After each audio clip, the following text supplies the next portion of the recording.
This is Reverse Engineered. Hi everyone, my name is Jon Penland and Reverse Engineered is brought to you by Kinsta, a premium managed hosting provider. In today's episode, I'm speaking with Ilma Tiki, co-founder and CEO at The Remote Company. Ilma, welcome to Reverse Engineered. Hey, happy to be here. All right. Well, to get us started, Ilma, can you introduce yourself to our audience? So I'm Ilma.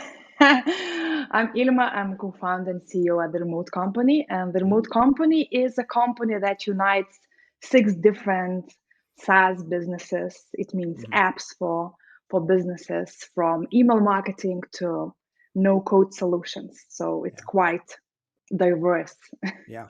We'll come back to The Remote Company and those different products in a moment. First, I want to ask you just a little bit more about your history and role there at The Remote Company. So just in brief, you're CEO today. What is your history with The Remote Company? Yeah, I think my personal history is kind of a strange one because I have masters in economics. I Okay. was working in banking sector for several years. Then I switched to art, to contemporary art business. From there, I went to tech. So I think, and actually, even though when I say it all together, it sounds like it doesn't make any sense. But personally, for me, having so many different experiences, it really helps to come up with like creative solutions, how to run remote company. Yeah, so this business, it was founded by my partner. So we have a boy and a business together. So it was founded by him, but then he invited me to join to do marketing for MailerLite. So for the last 10 years, I'm here together, building a lot of things together. And I think your transition to CEO, though, was relatively recent. What precipitated that change from your prior role into the current CEO position? I don't know. It's just we have so many, like we have 6 products. We have a lot of CEOs. And I think Remote Company is a company that is like overseeing everything. And I'm more about like people in general and about values, about how to kind of build habits, how to unite all the teams together. So I think this is what kind of CEO at the Remote Company is doing, uniting all these products and all teams to grow together. Oh, that's really interesting. So I recognize the Remote Company has several companies within it. And you're CEO of the Remote Company, but it sounds like what you're saying is you're not actually CEO of each of those individual companies. Those companies have their own, potentially have a different CEO. Is that right? Am I hearing that correctly? Yeah. But at the same time, I think in their case, the CEOs of these companies, they're usually like product owners more, like product managers. And then the Remote Company is kind of taking care of the people. And myself, I'm building off my Zen Team. So my Zen Team is like a hiring app that we plan to launch soon. And it's something that we built for ourselves because we needed a bit different approach in hiring, especially because we're hiring globally and remotely for the last 8 years. So like I'm CEO there as well. So I Yeah. think I don't kind of focus on titles and positions that much. I think it's just much more important to understand what everybody's doing and to make sure that your team knows what you're doing and how you can help them. Yeah. We've touched on a couple of these different companies that are part of the Remote Company. You were talking about my Zen Team just now, and you mentioned MailerLite a little while ago. What was the process, or how did these different companies come to be? Because you're in a lot of different diverse spaces. So how are you running companies that are in the email marketing space, and then you turn around and now you're launching a hiring platform? How do those fit together? Help us understand how that fits together. Well, I think it's all connected. First, we have 3 companies that are into email marketing industry. As you said, it's MailerLite, MailerCheck, and MailerSend. And we kind of call it Mailer Group because it's all connected. But at the same time, they are a bit different products. So we decided to go with different ones because it's just easier to build 3 different ones instead of one complicated, right? But right now we are working on one sign up so that our customers could use all these products really like comfortably, right? My Zen Team, as I said before, it's a tool that we built for ourselves. And with the pandemic, we understood that, well, remote used to be kind of exotic thing, and now it's like reality. So that was a push for us to think if we want to release it to the market and show our approach to hiring, because it's a bit unconventional, I think. Partnero, it's affiliate program that we needed for ourselves and we couldn't find. So some of them, they are coming from our needs or our passion. Just like YCode is no code tool, and we have people who are super passionate about websites and a no code kind of, market. So I think it's all connected, and it happened within our team because somebody like just started an initiative or couldn't find like a product that would fit our needs. Yeah, that resonates a lot with what I see happening at Kinsta operationally. For example, we have our own affiliate system. We looked at what was out on the market and we built our own. We have our own control panel. We're a hosting provider. We didn't use anything off the shelf. So we've gone through, and I have several other examples, but what I'm curious about, something that has always scared us away from thinking about offering any of these products to external customers, is that we worry it would be a distraction from our core business, right? Our core business is a hosting provider.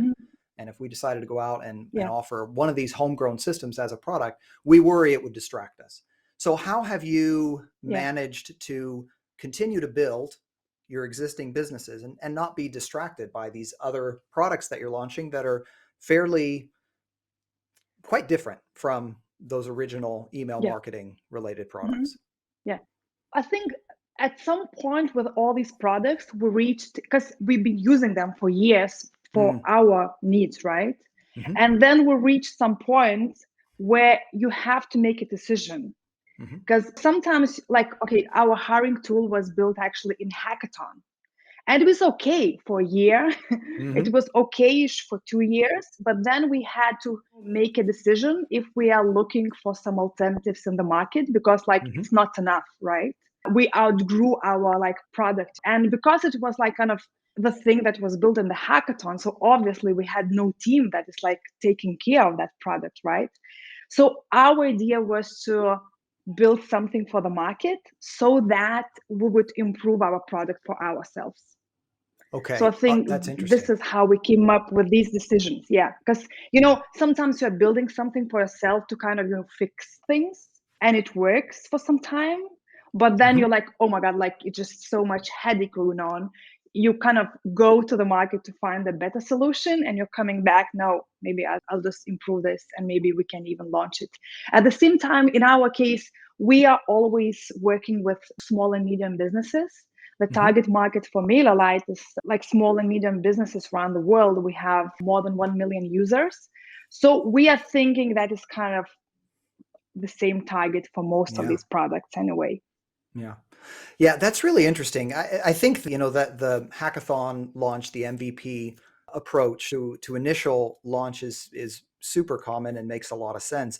What I think sounds unique about the way that you've approached these products once you reached that point where you either needed to go find something else or make it better, is that you didn't say, all right, let's make this better for ourselves. I'm trying to remember the way you worded it. You said something like, when you reached that point, you decided to make something for the market that would work for you, or something like that. And at that point, it sounds like you decided at that point, we're going to turn this into a product suitable for public use, even though you were probably still a year or two from actually doing that. Is that accurate?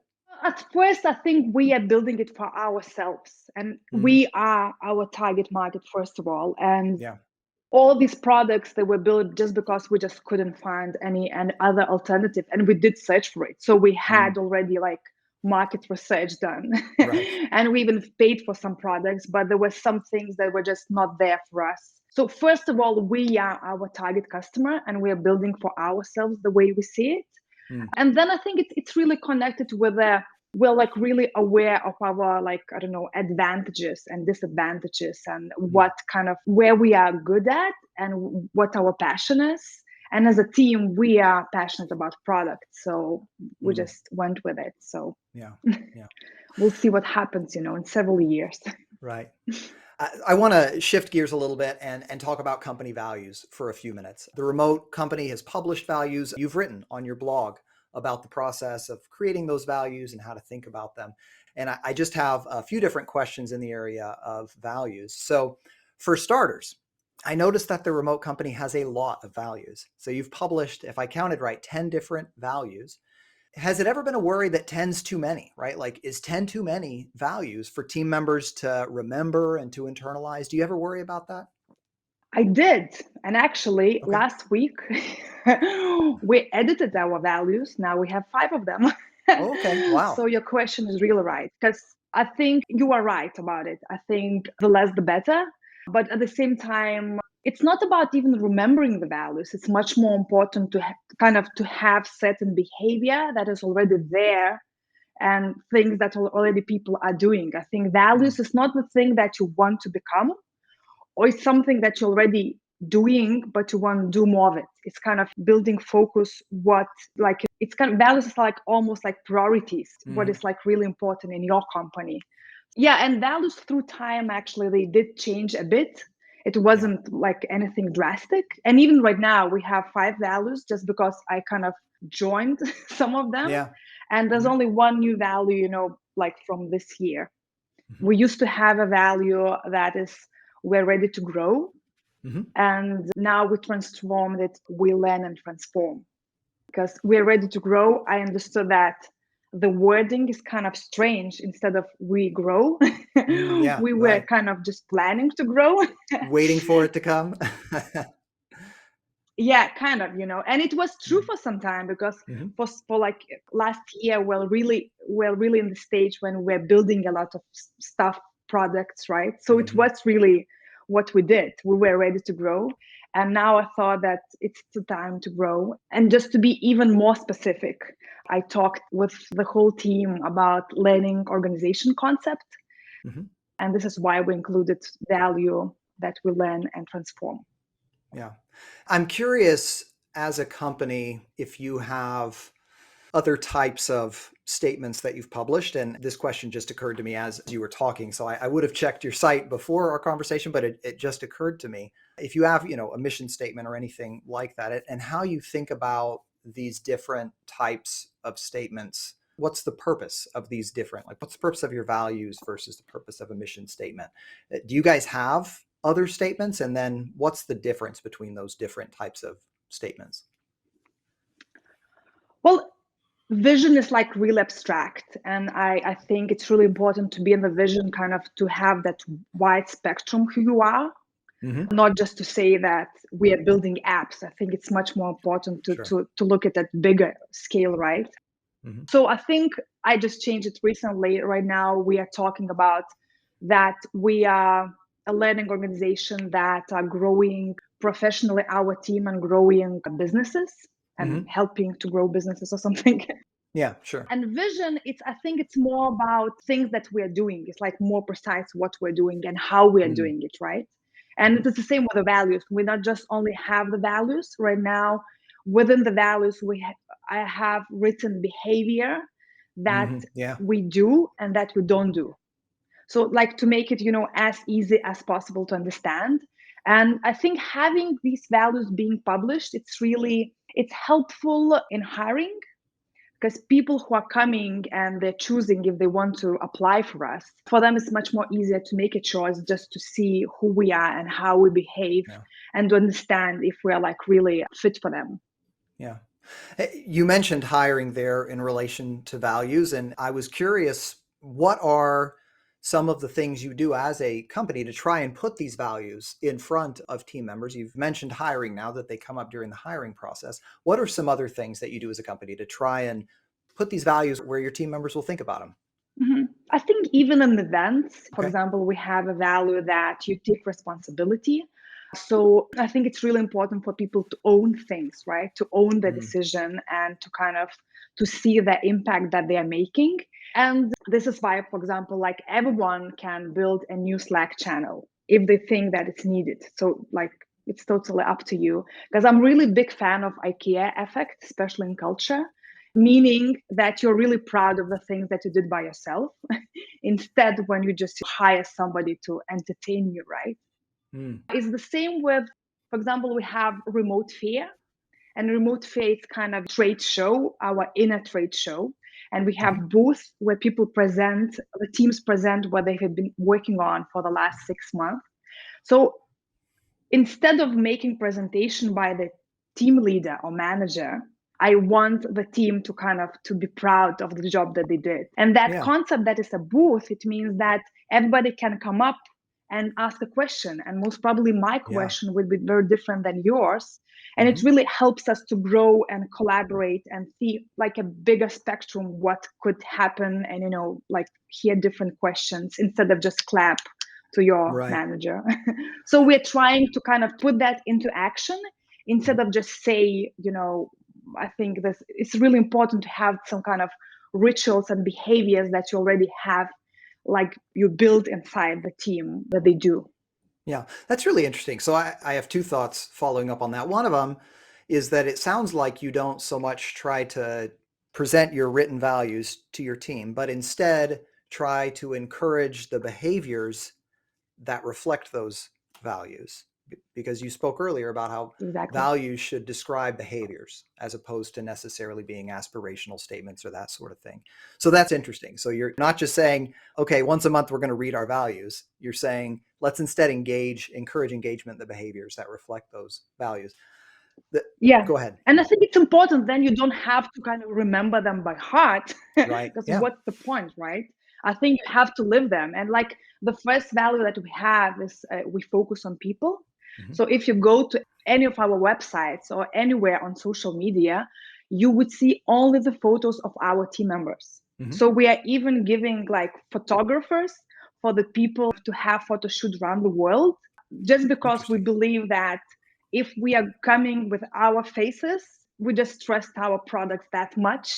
Yeah. And we believe like we don't want to be a faceless corporation, right? Yeah. So I think these even small things, right? They are like these are the details, right? But I think it's really important and just to show off that we are people and we are like really proud that we have a diverse team around the Yeah. world. So Yeah, something that I really love as I'm putting together here, and you talk about how you approach values.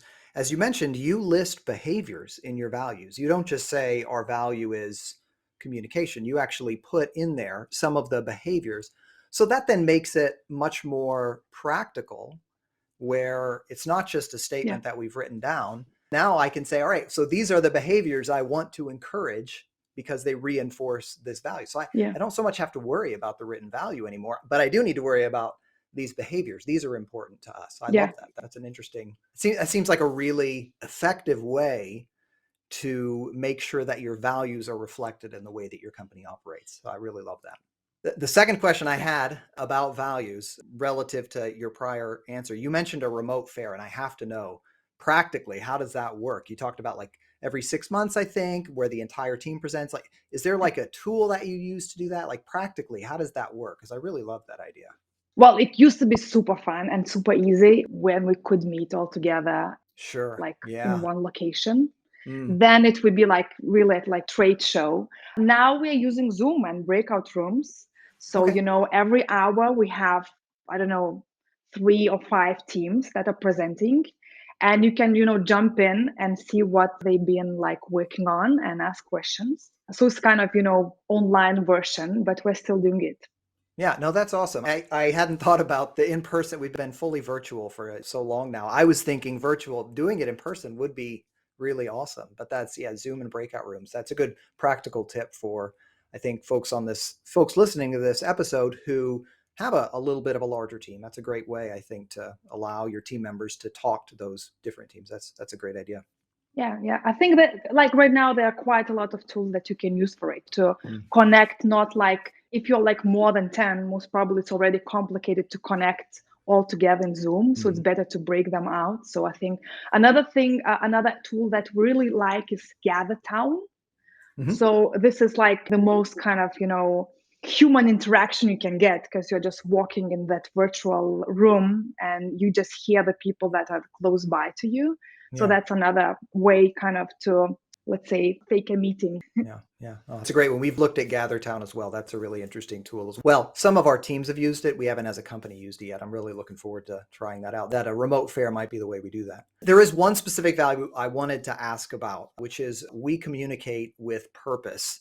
So I have two questions about this one. I'm just going to start by asking you to give us in broad strokes, how do you think about communication? How does communication work within the remote company?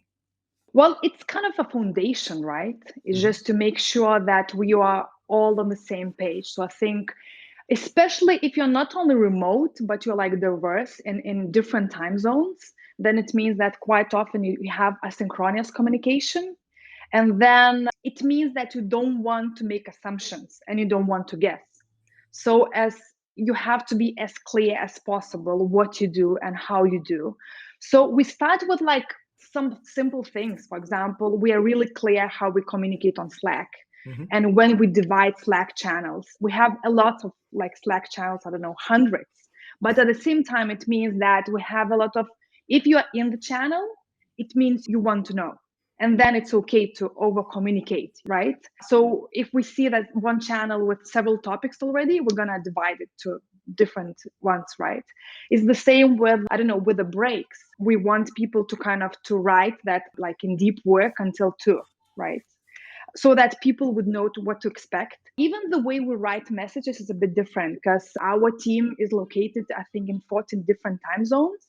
So you have to have an expectation that it might be that you're going to get a reply in 24 hours. Mm. So your message is a bit different. Instead of just saying, I need it now, most probably you're going to be really specific when and what you need. And it's the same with the reply. Another thing that's like a strange one, maybe a strange one, but what we're doing, especially with the managers, we ask them to write description called how to work with me. Mm. And I think it's a great way to onboard people because we have to understand that we are all different personalities, right? And the way we communicate is different as well. Some people, they want to talk, have a small talk in the morning about the weekends. For some, it's just business. Mhm. Some love gifts, gifs, somebody doesn't. So it's actually really cool, even like a personal kind of thing to do, just to spend some time thinking how you want to communicate with your team or even with your customers. I don't know. I think you can go even wider. So first, even for yourself, to be aware what you want from them. For example, if somebody's forwarding an email, do you want to be included or not? It's just all these simple things. Mhm. And at the same time, I think it's really good, especially when new team members join and they don't know anything about you. So it's like a good starting point to understand each other. Mm. And yeah, because being global, it means that you are diverse and you are very different. And the default setting is that we are different and we understand that. And then it's really important just to be very clear and communicate about it. Yeah. You've talked about a couple of different things that you do in Slack. And actually, I wanted to ask because I noticed on your site, you mentioned that your company does use Slack. You also talk about asynchronous communication and you talk about deep work. And there have been many articles published, especially over the last 2 years, criticizing Slack as the enemy of asynchronous communication and deep work. So I'm curious, how do you make sure that Slack supports effective communication at the remote company rather than creating sort of that dreaded culture of constant semi-distraction? Well, first you have to kind of organize it, right? So this is why we have so many channels and we ask people to start only the channels that are work related Hmm. so that you would get notification only about the things that really matter. Then if you're writing that you are focused, it means that you won't be getting any notifications, right? Like for example, with my Zen team, we have a stand-up notification on Slack. It means that every day at 3 p.m., we're going to have notifications saying, what have you been working on? Do you have any blocks? It's just the same message all the time. But it's totally up to you when you're going to reply to it. Hmm. So it doesn't mean that you have to be here and now, right now. It means that you are doing a lot of things on your own. And in our case, we're really clear that, well, it might take some time when we're going to reply just because we are like based around the world. I think it's just easier, especially when you write down everything, because when we started writing down how we work and how we communicate, there were quite a lot of like faces where I would say one thing and you would be like surprised, like, really? Hmm. I didn't know that. So I think that even having these discussions inside the team, so how do we want to do it, right? Mhm. It's good. And at the same time, if it's written, it's much more easier to change because you would say, okay, so we used to do that, and right now we're Mhm. doing this. So yeah, we are like really specific how you have to organize Slack, because Yeah. if everything is in general and nonstop, like you are getting notifications, there's no way to work. So, and Yeah. it's the same with the meetings. We organize them at least a week in advance and invite only the people who have to be there for sure. And we have as few meetings as possible. Yeah. Yeah. So it sounds like that kind of the cornerstones of making Slack work at the remote company is it's organized in a very intentional fashion. Team Yeah. members know that they know how to structure Slack so that they only receive notifications about things that matter. And then you set the expectation up front not to expect immediate replies, but to expect communication to Yes. happen asynchronously. Yeah. Awesome. Yeah. Yeah. I think another thing that maybe should be mentioned, that we do have, as I told before, we have a lot of non-work related Slack channels, like a lot of them. And like whatever, I mean, just so many about flowers and dogs and cats and movies and books. My favorite one is called Question a Day. Mm-hmm. And it's like every day somebody's asking a random question. So it's a really great way to connect. And these channels usually don't have notification for them, but it is a great way to kind of communicate asynchronously and have that feeling of a team, and Mm-hmm. even connect with some people that maybe you don't have any work related matters, just because you are passionate about some topic. So I think having those, it's really good, and it could be done asynchronously as well. So I think it's really great for remote companies. Yeah, we do a lot of similar things. We have two channels that I particularly love in our Slack workspace. One is Kinstagram, which is just only non-work related pictures, right? Like picture of your dog, picture of your kid, whatever. So that one's super fun. And then we have something that one of the managers in our team does called 3-Question Thursday, which sounds a lot like your question a day, where every Thursday he pops in with three. They're totally off the wall. They're like, if you were an animal, what animal Yeah. would you be and why? Like just crazy stuff, but it's Yeah. super fun. Yeah. Same kind of Yeah. stuff. That's awesome. Yeah. So I think it's good to give space for people to connect. Yeah, Yeah. absolutely.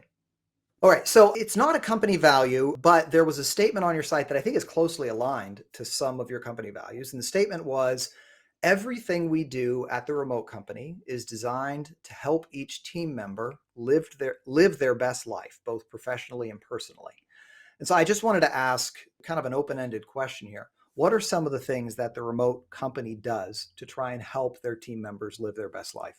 So the first thing is that we are a remote company, right? So it already means that people can choose where they want to work and how they want to work. And quite often they can even choose when they want to work. Mm-hmm. And I think it's really connected with like quality of life in general, because you are owning your life. And even knowing in advance where you have to be, let's say even for online meetings, it's something that it means that we do respect people's time. Other thing is just, for example, we have a joy budget. We have a budget that everybody's getting, and it's totally up to you how you're going to spend it. And we have a Slack channel for it when people would show off what they have bought or what they have experienced with a joy budget. Once a quarter, we have creative days. It's a free day, a paid free day, when you have to leave your laptop at home and do something, like experience something, go to a museum, to an art gallery, I don't know, Mm-hmm. whatever. And all the time, like this is for creative day as well, we do have another Slack channel where people would share photos and even write like quite big text what they have been doing Mm-hmm. and what they have learned. So I think having that connection and sharing joy together, it's something that, yeah, it's just like this is something that I'm really passionate about, and at the same time it's something that when you share joy, it's just more of it, right? So we are coming up with different solutions how to grow, stay curious, stay creative, stay together as a team. At the same time, for them, as I told before, is just making a lot of your own choices in your life and what you want to do. I'm curious, practically speaking, how that joy budget works. Like, it seems a little counterintuitive to ask if you have any rules about joy budget, but do you have any guidelines like to help folks use that in a way that kind of brings joy to their lives, or it's just like use it however you want? How does that work? Yeah. Well, the only rule is that you have to share photo and you have to tell Okay, why it brings joy to you. So it's like gotcha. it's totally up to you. You can spend it on I don't know for groceries and have a Yeah. dinner with your loved ones. You Mhm. can buy a piano. You can, quite a lot of them, we used to have growth budget, but somehow it was much more complicated to spend it. Mm. So we thought that let's go for joy now. Yeah, yeah, that's fun. I like that. So I want to shift focus one more time here in the conversation and spend a few minutes thinking and talking about remote work. So the world of remote work has changed a lot, especially in the last couple of years. Lots of companies have gone remote since the start of the pandemic. The remote company has been remote since before that. And so I think there's some unique expertise there about how to do remote work effectively. So just to kind of set the stage, is the remote company fully remote, or do you have some folks working in an office? We still have an office, Mhm. and sometimes you can meet, I don't know, two people there. Okay. But for the last 8 years, we always said that we are remote first Mhm. company. And it means that it doesn't matter that we have an office, it's more like a co working place where you can Mm. come. But all the decisions are being made online and all the meetings are online. So you won't miss anything that you're not in the office. Yeah. So at this point, you would say you're a fully remote company. Any role can be filled virtually from anywhere. Yeah. Yes, Okay. yes, for Awesome. sure. For the last 8 years. Okay. All right. So working remotely and working from an office, they both have benefits and shortcomings. What is a challenge that the remote company has faced in the realm of remote work? So in other words, what's been the hardest part of running a remote company? I don't know. I think like the reason why we call our company the remote company is because we believe that switching towards remote was like a breakthrough moment for us as a company in general. Hmm. I am Lithuanian and our office is based in Vilnius, so it's in Europe. And when our app and our users expanded around the world, hiring remotely and hiring talented people around the world was really important. I think it's having a diverse team when you have a like global ambition, it's really important just to have less blind spots. Hmm. And that is what happens when you have people from everywhere, right? Well, the challenge is that most probably we don't hire as many like juniors because it's, I think, onboarding and mentoring somebody remotely, it's really tricky. Yeah. So quite often we do hire people who already know something about that field or Mhm. like they are professionals there and or even seniors. So I Yeah. think mentoring is something that and having really, really young people joining, maybe it's not right fit for them and Yeah. for us. Yeah, it can be really challenging. I think if you can find the right person with the right mentality of ownership and responsibility and being self-directed, that it can work with a junior hire. But it definitely is, you need somebody, you really need somebody who either has been raised in a certain way to think about responsibility and ownership or has some professional experience to understand this is how things have to work in a workspace. Yeah, and sometimes it's not even about the person. Sometimes if you're hiring somebody, you have to be then at the same time zone or at least similar time Right. zone in Mm, order to mentor somebody, right? So I think absolutely. even that, thing, it's really important to mention when you hire people. And I think for actually the challenge that we used to have, we always hired people who had a remote experience before. Mm, Because I think remote is like a mindset, right? mhm. It's just not something that you think you can do. It's much more better to try and see if you can do it, right? And it's not for everyone. So it used to be quite challenging because not so many people used to kind of work remotely. Mhm. So right now we have a much bigger choice because Yeah. in the last few years people have tried it and now they know that they can do it and it's like good for them. Yeah, as you just alluded to, there's been a huge acceleration towards remote work over the last couple of years. And I'm curious if you, like Kinsto, who's a remote company, have you found that uniqueness of being remote is slipping away? Whereas in the past, this used to be a huge attractor for applicants. Now, many, many jobs that are similar to jobs at Kinsta can be filled remotely. So I'm curious if you've found that to be true. And if so, how do you think about evolving as a company to maintain? Is there a way to maintain some differentiation in that being a remote company? I think we still have an advantage and a big one that we started doing it before COVID Hmm. because we already know how to work and like we don't ask how to, have culture in remote world. And Right. So we know a lot of things, while other companies, they're still figuring it out. And I Mhm. think a lot of companies, they say that they are like, they have a hybrid team. And I think hybrid means kind of nothing. You have to Mm. make a choice if it's like office first and flexible hours, maybe, or remote first. So in our case, we still have a competitive advantage in a way that we hire from everywhere. So it means it's not just hashtag work from home. In our case, it means like work from anywhere. Mhm. And at least what I see, a lot of companies, they provide flexibility, but it doesn't mean that you can choose the city or you can choose the country. It's just still kind of, or even like time zones, they're being like limited. Yeah, and we'll see what happens. Like I was reading a lot, like researchers, what people are saying, and it's like really funny because a lot of people, they want to have that flexibility and have choices when and Mhm. how they work and where from, right? But the managers, they're really quite against it. And Mm. well, every time I'm talking with any company that like they want me to mentor them how to become like remote, if the CEO is not on board, that's it. You won't Yeah. be doing it.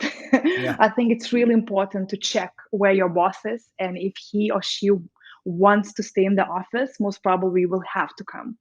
Yeah. So, yeah, we'll see what it goes. But I think it's still a lot of things that could be done better. And a lot of companies are still learning. And a lot of companies are still not like hiring everyone from everywhere.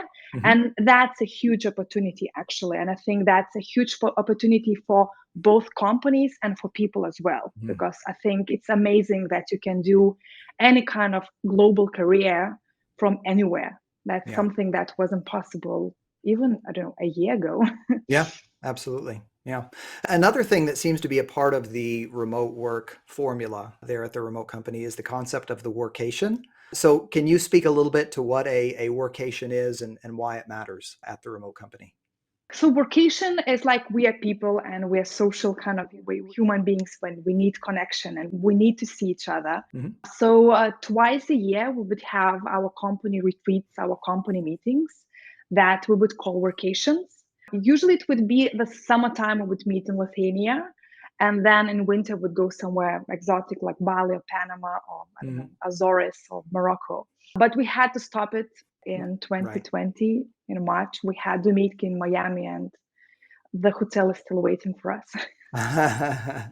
Yeah, I'm curious though, because it sounds like you've done some staycation type variations on the workation, Yeah. and I'm curious. It can be really difficult to run a virtual event and have it work, right? Just have people engaged. And I'm curious what your experience was with the virtual workation and what sort of things you did to try and help team members engage in that virtual version. Mhm. Well, there were quite a lot of events that we would do in workation as well. Hmm. And as I said, we already have traditions, some rituals that we're doing. It was really helpful that we could kind of transform them a Mm, bit and put online like remote fair. Another tradition that we have when we meet is that new people that just joined the company, they are making Pecha Kucha presentation about themselves. And so Pecha Kucha means like 20 slides that are automatically changing every yeah. 20 seconds. So everyone has 6 minutes, 40 seconds to tell a story about themselves. And I think it's a great way for a new person to join because it's not just my name and my position or like my country. It's much more, right? People are talking how they, I don't know, met their wife. They're talking about the families. They're talking about professional accomplishments. And it's a great way to know them better.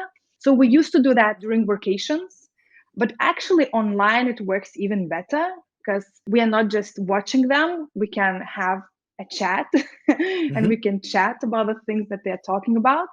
So some of the things worked really well. And as I said, we are still using that IKEA effect that people kind of they propose what they want to do. So Mm, we had great fun when several team members were doing food courses. So you can select which one you want to join.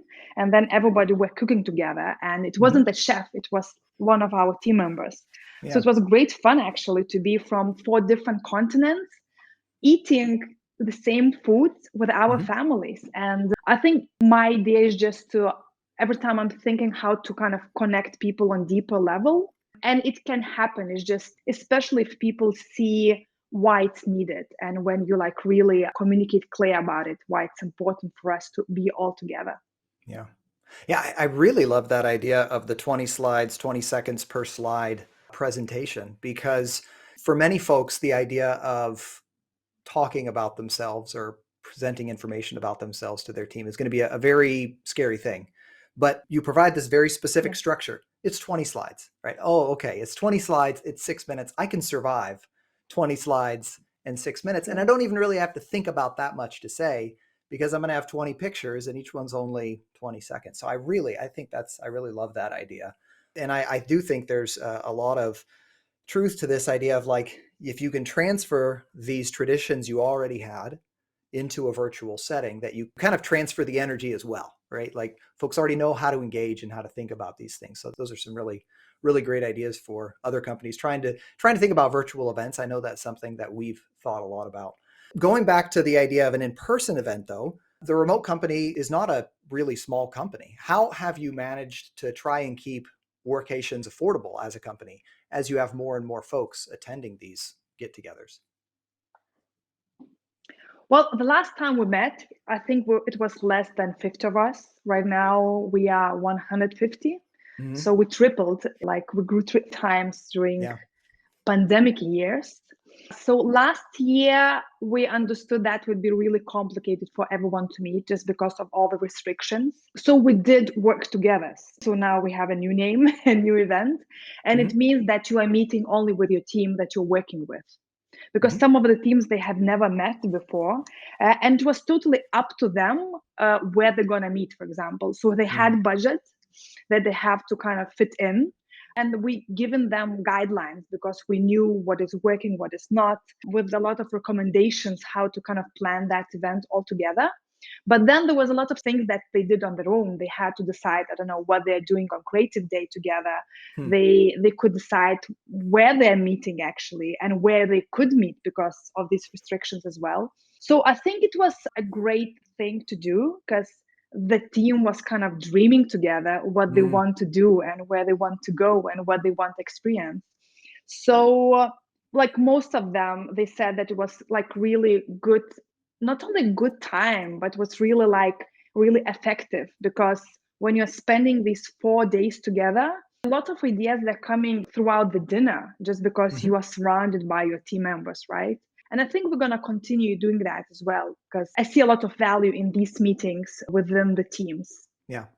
One thing I want to point out that you've said about the work-togethers, and you mentioned it a moment ago about the workations, which I think is brilliant, is that you don't try and figure out the entire agenda for these events. You ask team members what they want to do. You put some of that ownership of the event back on them, which I think is really a great idea, both because it probably means that it'll be more fun for them, but also it means that it's less stressful for whoever's trying to manage and organize the whole thing. So a takeaway here for our listeners is don't be afraid to ask your team members to contribute to the process.